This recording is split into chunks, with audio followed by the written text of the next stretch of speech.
Hello hello साथीहरु, सबैमा नमस्कार। शुभ बिहानी, सबैको दिन शुभ रहोस्। साथीहरु, म चाहिँ दमम रियाद पुग्नु भन्दा अगाडि 60 किलोमिटरको पेट्रोल पम्पमा सुतेको थिएँ। ठ्याक्क अहिले बिहानको 6 बज्यो। अब चाहिँ यही लाग्नुपर्छ साथीहरु। बेलुका भिडभाड थियो गाडी, अहिले चाहिँ पुरै खाली भइसकेछ। अब आज चाहिँ शुक्रबार हो, त्यो भएर शुक्रबार चाहिँ बिहान राति 2 बजेदेखि दिउँसो 2 बजेसम्म खुल्ला हुन्छ। त्यो कारणले गर्दा मस्त निन्द्रा पुर्याएर आरामले हिँड्न पाइयो। नभए प्राय अरू दिन पर्यो भने, शुक्रबार र शनिबार बाइक पर्यो भने यहाँबाट चाहिँ राति राति कुद्नुपर्छ अनि निन्द्रा बिच्किने।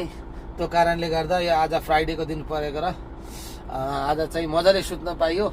6 बजेसम्म, बेलुका 9 बजे सुतेको थियो होला, अहिले 6 बजेसम्म सुत्न पाइयो। अब चाहिँ हामी जेद्दा जाँदैछौँ। हिजो पनि एकदम कालो मैलो भएर थियो, पानी पर्ला जस्तो छ। मौसम एकदम गडबड भइरहेको छ। आज पनि पानी पर्ने सम्भावना धेरै छ। मौसमले त्यस्तै भनिरहेको। लु त अगाडि बढौँ है त हामी, है त जाउँ यात्रा गर्दै सबै। यसरी दोस्रो ट्र्याकमा सरर जान पापो हुन्छ। खोइ हाम्रो त आँट हिम्मतै छैन।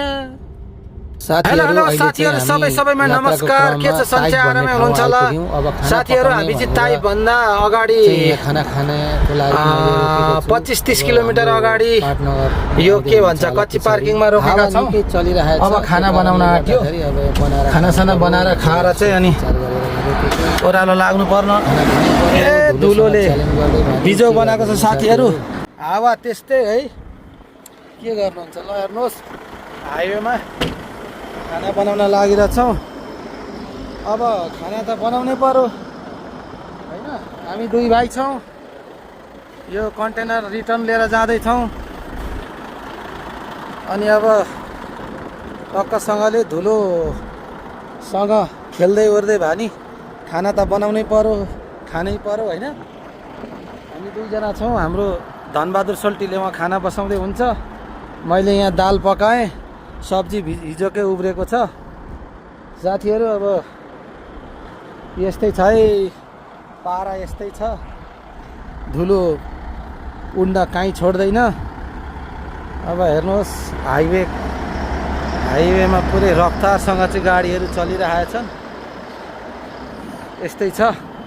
अब खानासाना खाएर अनि ओह्रालो लाग्दैछौँ हामी, है त साथीहरु। ताइ भन्ने ठाउँबाट चाहिँ हामी ओह्रालो अब लाग्यो। ओह्रालोमा निकै आज जाम रहेछ।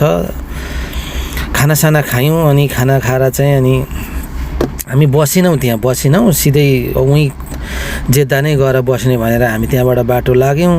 तर ओह्रालोमा कहिल्यै जाम थिएन, आज चाहिँ धेरै जाम रहेछ। एकदमै स्लो गाडी चलिरहेको थियो अनि त्यो कारणले गर्दा पनि अब टाइम लाग्यो हामीलाई। फेरि 2 बजे भित्रमा 12 पुग्नु पर्ने, नो इन्ट्री लाग्छ। अनि शनिबार 2 बजे होइन, 4 बजेसम्म रहेछ। अब हामीलाई त थाहा नि थिएन अनि त्यो कारणले गर्दा त्यही पनि हतार गर्दै भनी गइयो।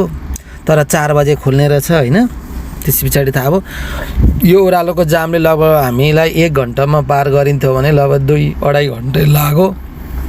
खास जामको कारण चाहिँ अब त्यही हो, गाडीहरू कति लोड गाडी हुन्छन् होइन, कति अब पुराना गाडीहरूले गर्दा चाहिँ बाटामा बिग्रिने यस्तै समस्याले गर्दा चाहिँ यस्तो भएको छ। ल है साथीहरु, मेरो भिडियो यहाँसम्म हेरिदिनु भएकोमा धेरै धेरै धन्यवाद। सधैँ माया गरिदिनु होला। हस्त, नमस्कार।